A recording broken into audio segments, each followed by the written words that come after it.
Now method number 3 to improve the performance of gas turbine cycle is intercooling.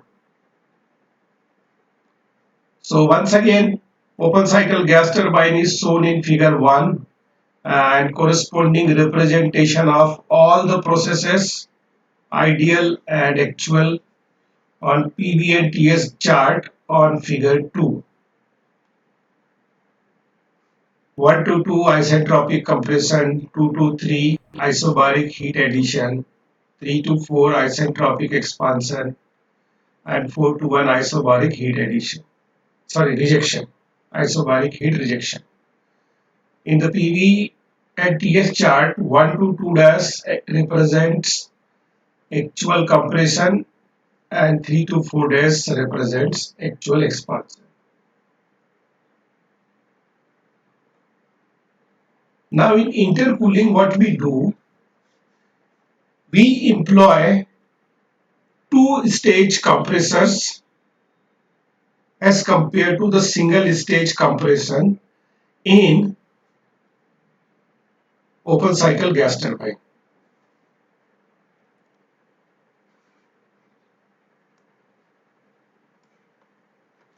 In intercooling, we do compression of the air in two stages.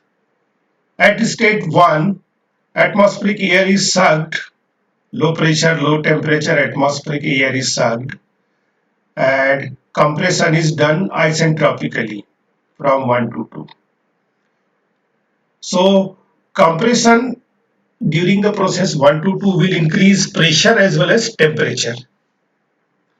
But if this compressed air with the increased temperature is supplied to the next stage of compression, it will require more work input.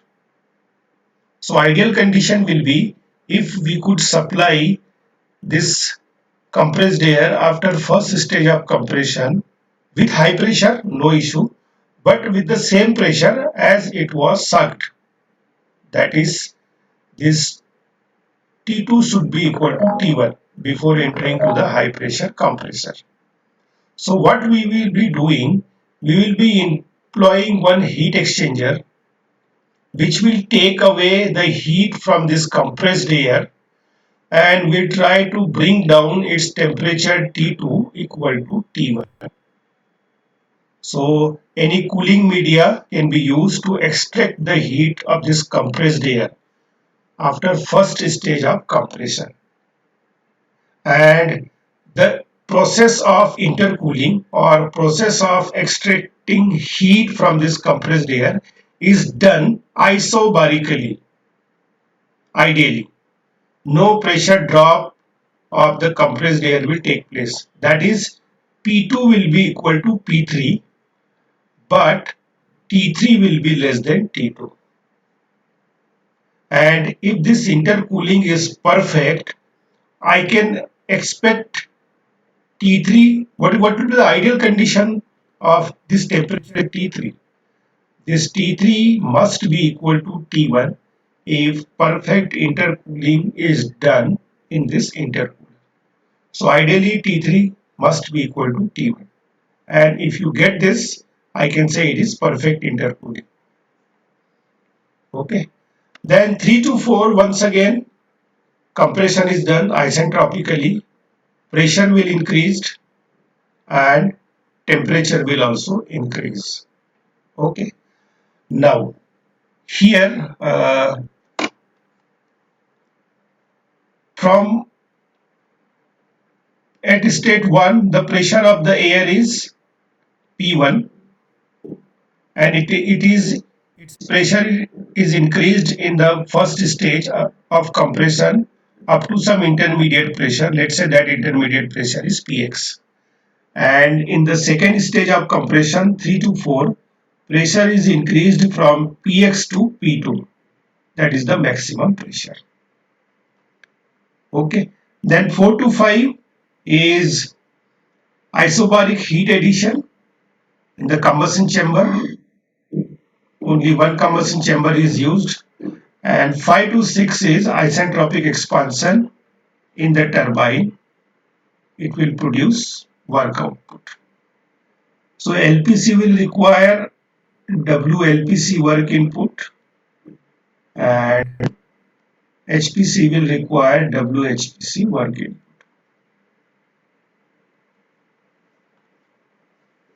Okay.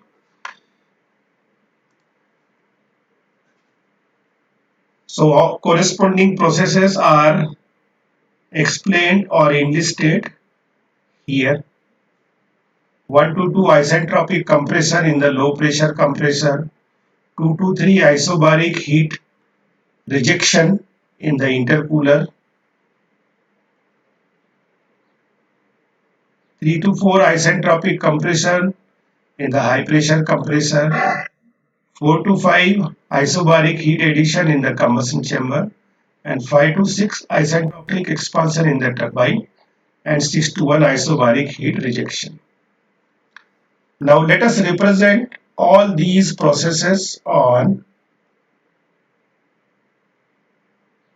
PV and TS chart, and then I will finish.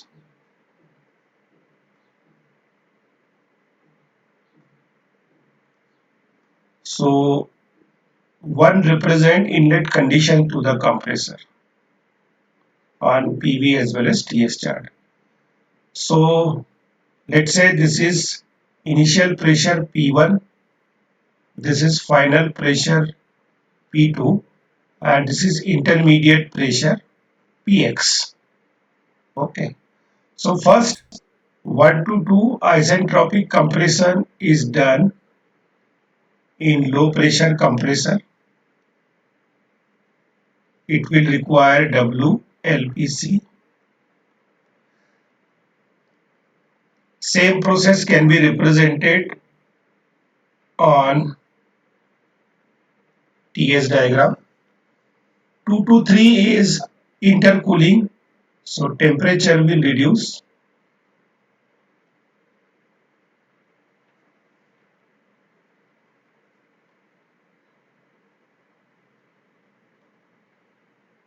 So, and that pressure and that intercooling is supposed to done at constant pressure Px. So 2 to 3 represents intercooling. Now 3 to 4, sorry, I am not able to draw the perfect curve. Once again represent isentropic compression in the high pressure compressor. And see, ideally this actually this point is T3. T1 should be equal to T3. So 3 to 4 represents isentropic compression in HPC. 4 to 5 isobaric heat addition in the combustion chamber. So 4 to 5 represent isobaric heat addition, and finally 5 to 6 represents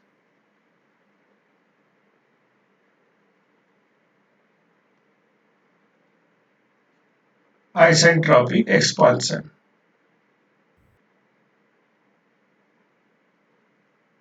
And 6 to 1 isobaric heat rejection in the intercooler if it is closed cycle gas turbine.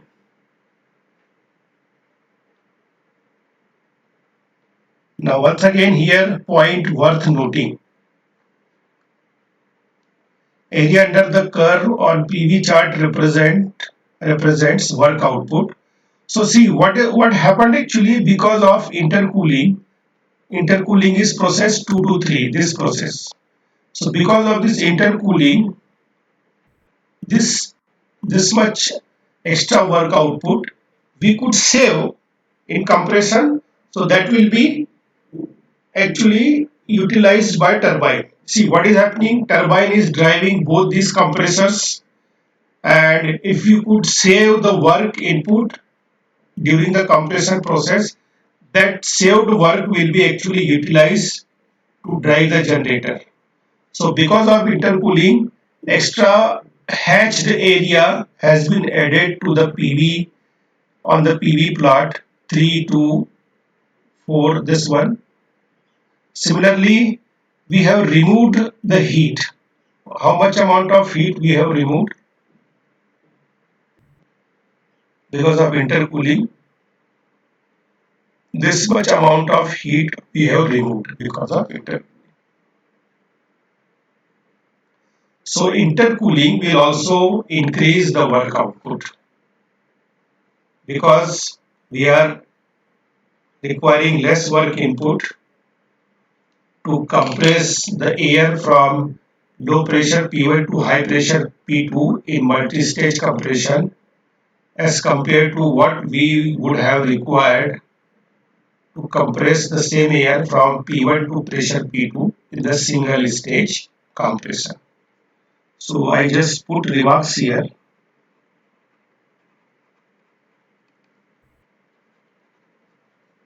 Intercooling also increases W net. Okay.